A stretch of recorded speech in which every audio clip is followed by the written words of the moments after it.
Exams ये कितना बड़ा शब्द है। जैसे ही हम सुनते हैं तो थोड़ा सा हमारे अंदर एक अलग ही घबराहट हो जाती है। तो एग्जाम्स होते हैं स्कूल, यूनिवर्सिटी, कॉलेज के अंदर, लेकिन बड़े बुजुर्ग हमेशा हमें कहते रहते हैं कि इससे बड़ा जो एग्जाम होता है वो जिंदगी का एग्जाम होता है। वो वाकई में जब हम अपने स्कूल कॉलेज की लाइफ से जब बाहर निकलते हैं और अपनी असली जिंदगी की परीक्षा हम देते हैं, तब हमें पता चलता है कि जो एग्जाम है, ये परीक्षा है, ये कितनी बड़ी चीज है। लेकिन दोस्तों अभी बात हम कर रहे हैं स्कूल कॉलेज के एग्जाम्स की बात कर रहे हैं कि इसमें जो लोग एग्जाम की तैयारी कर रहे हैं या जो पढ़ाई कर रहे हैं उनका जीवन किस तरीके से चल रहा है, उसको आज इस वीडियो के अंदर बात करने वाले हैं। तो दोस्तों नमस्कार, मेरा नाम है संतोष यादव। तो स्वागत है आपका हमारे चैनल द डायमंड टॉक पे। आज लर्निंग सीरीज के इस वीडियो में हम बात करने वाले हैं कि जो हमारे स्कूल, कॉलेज, यूनिवर्सिटी और कंपटीशन एग्जाम की जो तैयारियां स्टूडेंट्स कर रहे हैं, उसको किस तरीके से, कौन कौन से ऐसे तरीके हैं जिससे कि हम उसको बेहतर तरीके से कर सकते हैं और हमारे रिजल्ट को और बढ़िया तरीके से कर सकते हैं। आज इस वीडियो के अंदर इसी बात को जो है हम लोग डिस्कस करने वाले हैं। तो पहली बार यदि चैनल पर आए हैं तो चैनल को सब्सक्राइब करके वीडियो को लाइक जरूर करिएगा। चलिए हम लोग आगे बढ़ते हैं। तो सबसे पहला जो तरीका है एग्जाम को क्रैक करने का, इसको बेहतर करने का, वो है अपने गोल को डिसाइड करिए। बड़ा गोल डिसाइड करिए। आप कहेंगे कि गोल तो सर हमारे सामने ही है ना, हमें पता है कि हम लोग 9th में है, 10th में है, 12th में है, कॉलेज में है, कंपटीशन एग्जाम की तैयारी कर रहे हैं, ये तो हमें पता ही है। नहीं, मैं उस गोल की बात नहीं कर रहा हूँ मेरे भाई। मैं बात कर रहा हूँ जीवन के उस बड़े गोल को आप डिसाइड करिए जहां आप जीवन में पहुंचना चाहते हैं।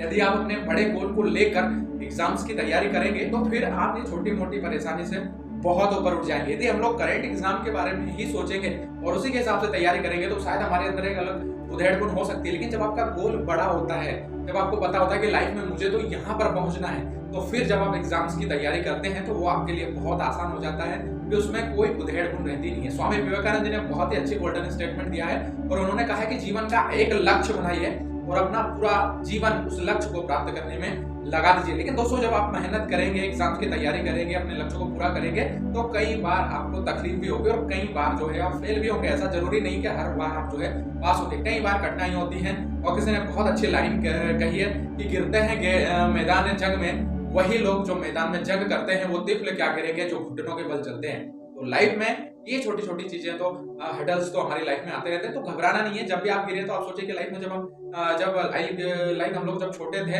तो हम लोग तब भी घुटनों के बल चलते थे और कई बार गिरते थे। तो गिरते रहेंगे, उठते रहेंगे, ये सारी चीजें चलती रहेगी। लेकिन मेन चीज जो सबसे ज्यादा आपके एग्जाम्स में काम करेगी कि जब आपका लाइफ में टारगेट बहुत बड़ा होगा कि लाइफ में मुझे तो यहाँ पहुंचना है या मुझे ये चीज करनी है, तो एग्जाम्स में ये छोटी छोटी चीजें आपको ज्यादा फर्क इन चीजों से कभी भी नहीं पड़ेगा। दूसरी जो चीज है दोस्तों वो ये है कि अपना आपको जाना कहाँ है, जिस डेस्टिनेशन पे आपको पहुंचना है, उस डेस्टिनेशन का रास्ता आपको क्लियर कट होना चाहिए। आप बोलोगे कि वही घिसी-पिटी आप बात करोगे टाइम टेबल की। बिल्कुल मैं टाइम टेबल की ही बात करूंगा। दूसरा जो हमारा तरीका है वो टाइम टेबल। टाइम टेबल के बारे में बहुत सारे वीडियोस देख चुके हैं, बहुत सारी जगह पढ़ चुके हैं, तो आदमी को लगता है कि यार ये तो घिसी-पिटी बात है। लेकिन दोस्तों जो लोग कामयाब हैं, जो लोग ऊंचाई पर हैं, उन लोगों ने टाइम टेबल को ही फॉलो किया और आज भी वो अपने टाइम टेबल को ही फॉलो कर रहे हैं। क्योंकि ऊंचाई पे पहुंचना बड़ी बात नहीं है, उस ऊंचाई पर बने रहना बड़ी बात होती है। और टाइम टेबल एक ऐसी चीज है जो आपको वहां पर बिठा के रखती है, उस सफलता के शिखर पर आपको स्थिर रखती है। तो टाइम टेबल तो आपको बनाना ही होगा। एक टाइम टेबल ही एक ऐसा क्राइटेरिया है जो आपको पूरी तरीके से अपनी पढ़ाई पर, अपने एग्जाम्स पर, अपने शेड्यूल पर आपको फोकस करके रखेगा। और टाइम टेबल भी बहुत ज्यादा हार्ड मत बनाइए। टाइम टेबल ऐसा बनाइए जिसमें थोड़ा थोड़ा आपके लिए स्पेस हो, है ना। क्योंकि जो बहुत ज्यादा हम लोग हार्डली बना लेते हैं, बहुत ज्यादा ऐसा जिसमें हम लोग कंट्रोल में आ जाते हैं, तो हम 4-5 दिन उसको फॉलो करते हैं, 4-5 दिन से ज्यादा फॉलो नहीं करते। इंडिया के अंदर 90% स्टूडेंट ऐसे हैं कि जोश जोश में वो किसी की बातें या वीडियो सुनने के बाद अपना बना तो लेते हैं टाइम टेबल, लेकिन उसको सिर्फ 4 या 5 दिन फॉलो कर पाते हैं और वापस अपने उसी रूटीन, उसी जीवन में लग जाते हैं। तो आपको टाइम टेबल थोड़ा सा आसान बनाना है, थोड़ा सा सरल बनाना है, जिसको कि आप फॉलो कर सको, जिसमें बीच बीच में आपको स्पेस भी मिले, टाइम भी मिले।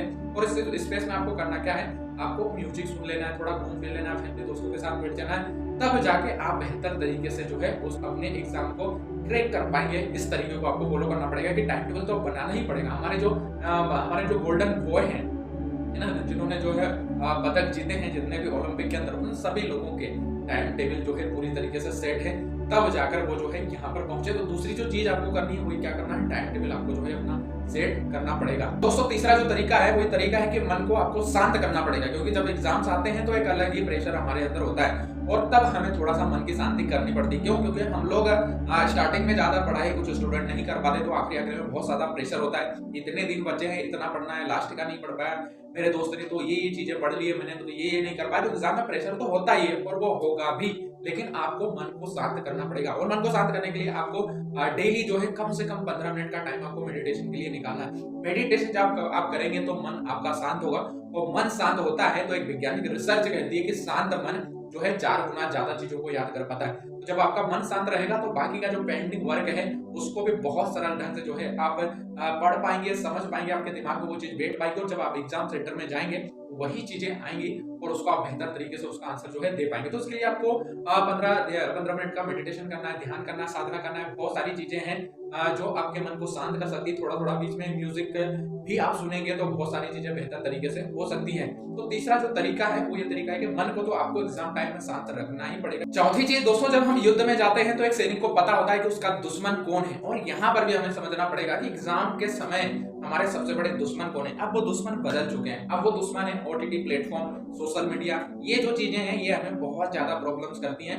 एग्जाम्स टाइम में 10 मिनट के लिए हमारा ध्यान जाता है कि 10 मिनट के लिए हमें आकर्षित करती है कि 10 मिनट मोबाइल चला लो, सोशल मीडिया देख लो, इंस्टाग्राम देख लो, फेसबुक देख लो, यूट्यूब देख लो, दुनिया की चीजें देख लो और कब वो 10 मिनट 2 घंटे में तब्दील हो जाते हैं हमें पता ही नहीं चलता। तो यहाँ पर थोड़ा सा हमें कंट्रोल करना पड़ेगा और मोबाइल में से उन सभी एप्लीकेशन को कुछ दिनों के लिए हमें डिलीट करना पड़ेगा, इंस्टॉल करना पड़ेगा जो हमारे काम की नहीं है। हमें उन्हीं चीजों को अपने मोबाइल में जो है रखना है जो हमारे काम की है, क्योंकि ये फास्ट एड और फास्ट का जो जमाना है और यहाँ पर आपको अपने आप को जो डिस्ट्रैक्शन करती हैं, जो चीजें आपको डिस्टर्ब करती हैं, जो आपका ध्यान को आपको भटकाती हैं, उन चीजों को जो है आपको अपने पास से हटाना पड़ेगा। जो सोशल मीडिया और ओटीटी प्लेटफॉर्म है ये बहुत ज्यादा डिस्टर्ब करता है क्योंकि जमाना ही ऐसा है। आप सुबह उठते हैं तो सबसे पहले हम लोग ब्रश करने से पहले नोटिफिकेशन चेक करते हैं, सोते समय भी मोबाइल में नोटिफिकेशन चेक करते हैं कि क्या चीजें चल रही है क्या नहीं चल रही है। तो सबसे पहले इन चीजों से थोड़ा सा आपको दूरी बनाना पड़ेगा एग्जाम टाइम में। तो ये भी आपको बहुत काम आने वाली चीजें हैं, इसका भी आपको एग्जाम टाइम में जो है ध्यान रखना पड़ेगा। ये भी एक बेहतर तरीका है। पांचवी जो चीज है वो ये है कि आपको ये समझना है कि आप समुद्र के बीच में हैं और आपको खुद ही यहाँ से तैर के जाना है, मतलब डू इट, आपको करके दिखाना ही है। इस सिचुएशन में किसी भी कंडीशन में आपको बेहतर तरीके से अपने एग्जाम को देना है और आपको अपनी सफलता तक पहुंचना है और ये आपको करके दिखाना है। आपको मेहनत यहाँ पर करनी ही पड़ेगी। इसके लिए फिर आपको टीचर्स से हेल्प लेना पड़े या अपने दोस्तों से हेल्प लेना पड़े, कहीं से कुछ भी आपको हेल्प लेना पड़े। आपको हेल्प लेना है, जो समझ में नहीं आ रहा है उसको पूछना है। कई बार ऐसा होता है कि हम सर के बारे में पूछ नहीं पाते, हमें लगता है कि ये तो बहुत छोटी चीजें सरल है और इसके बारे में यदि मैं पूछूंगा तो बाकी लोग क्या सोचेंगे। आपको ये सोचना ही नहीं है। सरल हो या कठिन हो, जो भी विषय हो, जहां पर जब तक आपको समझ में नहीं आए उस चीज को बेहतर तरीके से आपको जानकारी उसकी लेते ही रहना और जब आप पूरी तरीके से करने सो जाए, उसको समझ जाए, तभी आपको उसका पीछा छोड़ना है, क्योंकि वही चीज एग्जाम्स में जब आएगी तो आपको बेहतर तरीके से उसका आंसर दे पाएंगे और उसका रिजल्ट भी फिर आपको बहुत बेहतर तरीके से जो है मिलने वाला है। तो दोस्तों का ग्रुप्स बनाइए, पुराने जो क्वेश्चन हैं पिछले उनको सोल्व करिए, ग्रुप्स के साथ पढ़ाई करिए, मतलब पूरी तरीके से फुल फोकस आपको होना है। ये सब चीजें तो आपको करना ही करना है, मतलब कर दिखाओ कुछ ऐसा कि दुनिया करना चाहे आपके जैसा। इस तरीके से आपको मेहनत करना, ओवरऑल सारी चीजों के साथ साथ मेहनत तो आपको करनी ही पड़ेगी। तो जो भी 5 बातें जो आज मैंने आपको बताई हैं एग्जाम को बेहतर तरीके से बाहर निकालने के लिए, अपने वो सफलता तक पहुंचाने के लिए, उन बातों का आपको हमेशा ध्यान रखना है। बड़ा गोल डिसाइड करना है, टाइम टेबल आपको जो है बनाना पड़ेगा, अपने दुश्मन को आपको समझना पड़ेगा, सोशल मीडिया से दूर रहना पड़ेगा, डू इट के फॉर्मूलों को आपको अपनाना पड़ेगा, मन को शांत रखना पड़ेगा। इन सभी चीजों को एग्जाम टाइम में यदि आप अपनाएंगे तो बेहतर तरीके से आप रिजल्ट लेके आएंगे और अपनी सफलता तक आप पहुंच जाएंगे। इसी प्रकार के अमेजिंग और इन्फॉर्मेटिव वीडियो पाने के लिए हमारे channel the diamond talk subscribe जरूर करिएगा, लाइक जरूर करिएगा। कौन सी बात आपको बेहतर तरीके से लगी है कमेंट बॉक्स में जाके जरूर बताइएगा। तो मिलते हैं फिर से किसी नेक्स्ट वीडियो में, तब तक के लिए bye, take care and see you soon. जय हिंद, जय भारत, बहुत बहुत धन्यवाद।